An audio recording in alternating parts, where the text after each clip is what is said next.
अस्सलाम वालेकुम। अच्छा जी, इससे पहले एक वीडियो में हम विंडोज़ को बूटेबल यूएसबी में बनाना सीख चुके हैं।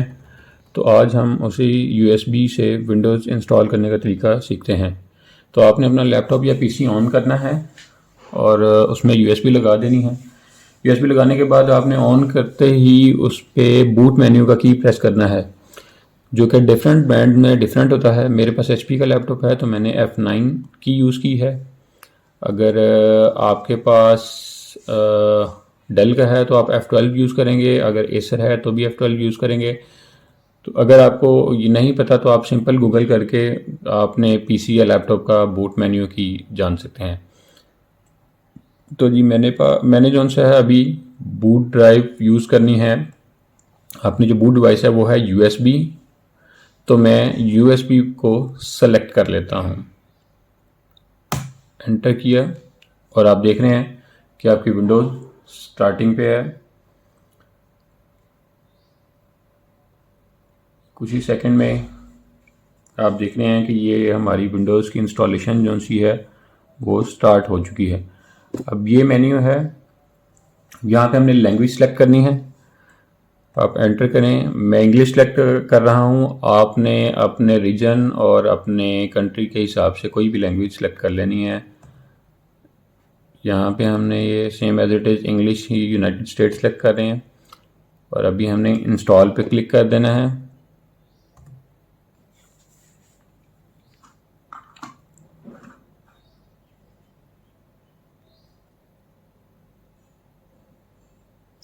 अच्छा जी, मैं जो इमेज यूज़ कर रहा हूँ इसके अंदर विंडोज़ 7 के कंप्लीट वर्जन है। उसके अलावा विंडोज़ 8, विंडोज़ 8.1, विंडोज़ 10, इस एक ही इमेज में ये सारी विंडोज़ इंस्टॉल हैं। तो आप कोई भी विंडो इंस्टॉल कर सकते हैं। क्योंकि आज हम विंडोज़ 7 की इंस्टॉलेशन का तरीका देख रहे हैं, तो इसलिए मैं Windows 7 professionally volume 64 bit use करूँगा। अच्छा, यहाँ पे एक चीज़ ज़रूरी है कि आपने देखना है कि आपके सिस्टम या लैपटॉप की रैम जो सी है वो कितनी है। तो अगर आपके पास रैम है कम से कम 4 GB या इससे कम, तो मैं आपको रिकमेंड करूँगा कि आपने Windows operating system 32 bit use करना है, ताकि आपके सिस्टम की स्पीड अच्छी रह सके, आपको परफॉर्मेंस अच्छी मिले। हाँ, लेकिन अगर आपको कोई मजबूरी है, आपने कोई सॉफ्टवेयर यूज़ करना है ऐसा जो कि 64 बिट में अवेलेबल है, 32 में नहीं है, तो फिर आप कर सकते हैं। तो वैसे जो है बेटर परफॉर्मेंस के लिए आप विंडोज़ 7 जो है 64 बिट उसको 4 GB से ऊपर जो 4 GB से ज़्यादा अगर आपकी रैम है, 6 GB है, 8 GB है, 12 है, तो फिर आप 64 GB यूज़ करें ताकि आपको उसकी परफॉर्मेंस ठीक मिल जाए। क्योंकि जो 32 बिट ऑपरेटिंग सिस्टम है वो मैक्सिमम 4 GB तक में रैम जो है वो यूज़ कर सकता है। तो ले जी, हम अपना स्टार्ट करते हैं। विंडोज़ 7 प्रोफेशनली को आपने सेलेक्ट करके नेक्स्ट कर देना है। नेक्स्ट करने के बाद जी अगला प्रोसीजर आपके पास आएगा पार्टीशन का। इसको अपने लाइसेंस को एक्सेप्ट करना है। अच्छा, यहाँ पे भी एक चीज़ ज़रूरी है कि ये upgrade install Windows and keep file setting. अच्छा, इसका यहाँ पे ये मतलब है बेसिकली कि अगर आपका लैपटॉप विंडोज़ चलते चलते स्टक हो गया है, विंडोज़ करप्ट हो गई है, लेकिन आपका डाटा उस पर डेस्कटॉप पे बहुत ज़रूरी है और आपको वो चाहिए, तो उसके दो तरीके हैं। या तो आप उसकी हार्ड निकाल के किसी और सिस्टम के साथ स्लेव करके तो वो डाटा अपना निकाल सकते हैं, या फिर अगर आपके पास कोई और सिस्टम नहीं है तो आप इस तरीके से अपग्रेड करके अपनी विंडोज़ को एक नई विंडोज़ के अंदर कर सकते हैं और उसमें आपकी पुरानी विंडोज़ और आपकी पुरानी फाइल्स भी रहती हैं। ओल्ड विंडो के नाम से एक फ़ोल्डर बन जाता है। तो इस तरह से आपको आपकी पुरानी फाइल्स दोबारा से मिल जाती हैं। तो चूँकि मैं एक नए विंडो इंस्टॉल कर रहा हूँ, मेरा कोई डाटा नहीं है, तो इसलिए मैं न्यू पे जाऊँगा। अब ये आपके पास कुछ मेन्यू आ रहे हैं जो कि विंडोज़ की पार्टीशन के लिए हैं। तो मैं क्योंकि इसको नहीं इंस्टॉल कर रहा हूँ तो मैं सारे को डिलीट कर देता हूँ और आपको पार्टीशन बनाने का तरीका भी बताता हूँ। लेकिन आपने वही ड्राइव सेलेक्ट करनी है जिसमें आपकी विंडोज़ है ताकि आपका डाटा लॉस ना हो, क्योंकि मेरे इस लैपटॉप में, मैंने ये लैपटॉप टेस्टिंग के लिए रखा हुआ है, तो इसमें कोई डाटा नहीं है, तो मैं इसलिए इसमें कंप्लीट विंडोज़ इंस्टॉल कर रहा हूँ।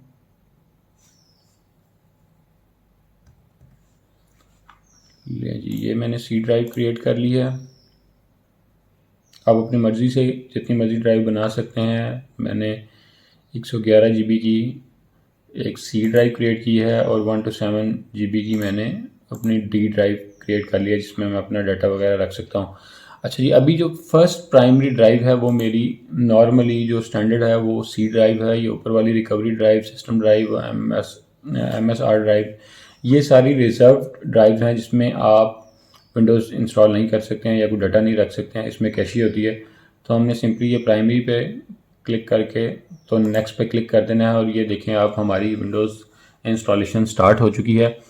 तो ये एक बड़ा ही सिंपल सा तरीका था जो कि जिसमें आपको सारी विंडोज़ की इंस्टॉलेशन और बेसिक जो इसका प्रोसीजर है वो समझ आ जाएगा इंशाल्लाह।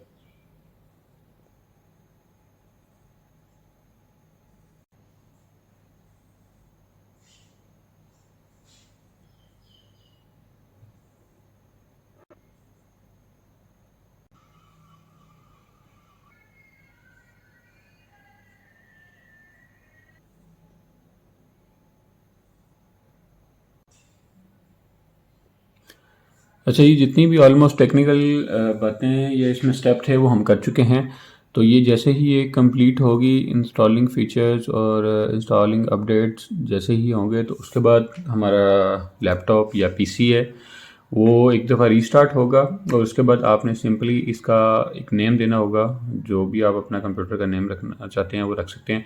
अच्छा, इस यहाँ पे रीस्टार्ट करते हुए आपने एक बात का ख्याल ज़रूरी करना है कि अगर आपने रीस्टार्ट करते हुए आपकी जो बूट डिवाइस है वो फर्स्ट प्रायोरिटी पे आपकी यूएसबी है, या कि अगर आप सीडी रोम से भी कर रहे हैं, तो आपने वो वाली डिवाइस जो सी है वो अनप्लग कर देनी है, या उस पर कोई भी कीबोर्ड से कोई भी की प्रेस नहीं करना कि वो दोबारा से बूट मेन्यू में चला जाए।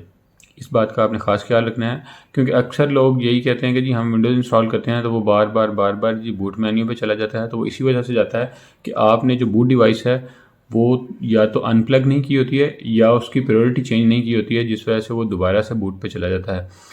तो हमें बूट डिवाइस पे सिर्फ़ और सिर्फ फर्स्ट टाइम जाना पड़ता है, ताकि हमने उसको बूट कराना होता है। अभी जो इंस्टॉल होगा या रीस्टार्ट होगा हमारा सिस्टम, तो वो सिर्फ नॉर्मली सिस्टम रीस्टार्ट होगा ताकि वो अपनी जो कॉन्फ़िगरेशन या इंस्टॉलेशन है उसको सेट कर सके। चलिए, दूसरा मुझसे लोगों को कोई शिकायत है कि जी मेरे वीडियोस में नॉइस बहुत ज़्यादा होती है, तो मैं कोई अच्छा माइक यूज़ करूं या फिर उसको एडिट करूं, नॉइस रिड्यूसर यूज़ करूं। तो मेरी वीडियोस चूँकि रियल टाइम सिस्टम पे होती है तो इसमें नॉइस बिल्कुल होती है, और मेरे पास इतना टाइम नहीं फिल वक्त कि मैं उसको एडिट करके नॉइस रिड्यूस करूं और फिर आपको वीडियोस दूं। तो फिल वक्त आप ऐसे ही मेरी वीडियोस के साथ गुजारा करें। तो नेक्स्ट टाइम इंशाल्लाह कोशिश करेंगे कि या तो मैं कोई अच्छा माइक अरेंज कर लूं या फिर थोड़ा टाइम लगा के तो वीडियोस को एडिट कर लूं। अदरवाइज़ कोई इतनी बुरी चीज़ भी नहीं है नॉइस, हमारे रियल इन्वायरमेंट में ये चीज़ें शामिल हैं। तो अगर आवाज़ क्लियर है तो मेरा नहीं ख्याल का कोई इशू है। बेसिकली पर्पज़ ये है कि किसी को कुछ सहूलत मिल जाए, किसी ने कोई विंडोज़ इंस्टॉल करनी है या कोई सॉफ्टवेयर इंस्टॉल करना है तो उसकी वीडियोस अगर उसे मिल जाएँ तो उसका काम हो जाएगा। तो ज़्यादा बेहतर यही है।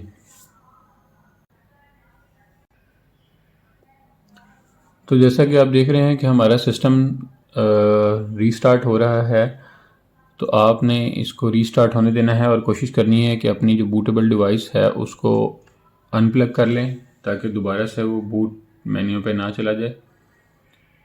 तो अब ये देख रहे हैं कि विंडोज़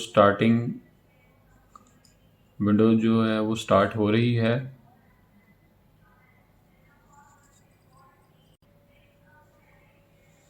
ये जी कंप्लीटिंग इंस्टॉलेशन तक हम पहुंच चुके हैं। तो कुछ ही देर में ये हमारी विंडोज़ जो है वो प्रॉपर वर्किंग में आ जाएगी। मैंने ऑलमोस्ट XP से लेके 98 Windows 98, Windows XP, Windows 7, Windows 8, 8.1, 10 ये ऑलमोस्ट इसकी सारी वीडियोस बनाई हैं। इनमें विंडोज़ 7 और XP में थोड़ा ज़्यादा डिफरेंट है, जो कि अब वैसे भी यूज़ नहीं होती हैं। तो बाकी जितनी भी विंडोज़ हैं 7, 8, 10, 11 ये ऑलमोस्ट इनके जो फंक्शन हैं या स्टेप्स जो उनसे हैं वो ऑलमोस्ट सेम हैं। तो कोई इतना ज़्यादा वो डिफरेंट नहीं है और ना ही उनमें कोई टफ ऐसा स्टेप है। तो आप अगर एक भी विंडोज़ इंस्टॉल करना आ गई है तो आप कोई भी विंडो इंस्टॉल कर सकते हैं। फिर भी अगर आपको कोई मुश्किल है या कोई स्टेप समझ नहीं आ रहा तो आप मेरी वीडियो को देख के तो वहाँ से अपनी विंडो इंस्टॉल कर सकते हैं। तो देखें जी, आपका ये विंडोज़ जो सी हमारी स्टार्ट हो चुकी है। ये चेकिंग वीडियो परफॉर्मेंस बेसिकली ये एक जो हमारे लैपटॉप के ड्राइवर्स होते हैं ये उस पर डिपेंड करता है, तो वो उसको चेक कर रहे थे। अभी जी हमने यहाँ पे नाम देना है हमारे सिस्टम का, जो भी यूज़र नेम हम देना चाहते हैं। तो मैं नॉर्मली टेस्टिंग के लिए जो भी मशीन होती है उसका नाम देता हूँ। तो मैं HP का लैपटॉप यूज़ कर रहा हूँ तो मैं HP नाम दे के इसको नेक्स्ट पे क्लिक कर देता हूँ। यहाँ पे आपने अपना पासवर्ड सेलेक्ट करना है, जो भी पासवर्ड आप देना चाहते हैं। मैं कोई पासवर्ड नहीं देना चाह रहा तो मैं इसको सिंपली नेक्स्ट कर देता हूँ। अच्छा, यहाँ पे कुछ प्रोटेक्शन है जो हमारे सिस्टम के हवाले से होती है। तो मैं आपको रिकमेंड करूँगा कि जो माइक्रोसॉफ्ट की रिकमेंडेड सेटिंग है उसी को यूज़ करें। लेकिन लेकिन लेकिन लेकिन हमारे पास एक इशू है कि हम नॉर्मली तौर पे पायरेट वर्जन यूज़ करते हैं। तो उसको हमने उसमें क्रैक्स चलाने होते हैं, क्रैक यूज़ करने होते हैं। तो फिर हमें ये रिकमेंडेड सेटिंग जो सी है इससे हटना पड़ता है और हम ये आस्क मी लेटर वाले पे जाके सेलेक्ट कर देते हैं। यहाँ से आपने अपना कंट्री या रीजन सेलेक्ट करना है कि आपका टाइम जोन कौन सा रहे। तो मैं चूँकि पाकिस्तान से हूँ तो मैं अपना पाकिस्तान का +5 में पाकिस्तान में आता है जी यहाँ पे इस्लामाबाद एंड कराची। तो मैं इसको सिलेक्ट करता हूँ, उसके बाद जनाब नेक्स्ट कर देते हैं। अभी मेरा लैपटॉप का टाइम सेटिंग भी चेंज थी तो मैं इसको भी चेंज कर लेता हूँ।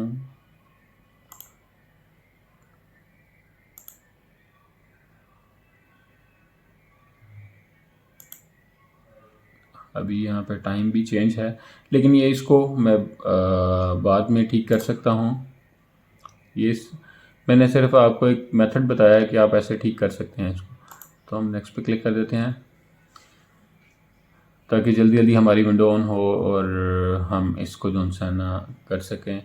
अच्छा जी, ये एक्टिवेशन एक अलग से वीडियो बनाऊंगा, उसमें इसकी एक्टिवेशन का तरीका भी आपको बताऊंगा। इसके अलावा मैं कुछ इमेज डाउनलोड करके जो है ना वो मेरे पास इमेज हैं विंडोज़ के, वो मैं अपलोड कर दूंगा इसके लिंक के साथ, जिसमें आपको pre activated Windows with Microsoft office वो आपको मिल जाएगा, जिसको आपको एक्टिवेट नहीं करना पड़ेगा और वो ऑलरेडी एक्टिवेटेड होगी तो आप उसमें उसको एक्टिवेट नहीं करना पड़ेगा। तो लें जी, अभी आपकी विंडोज़ जो है वो प्रॉपर रनिंग में है, आप इसको चला सकते हैं। शुक्रिया।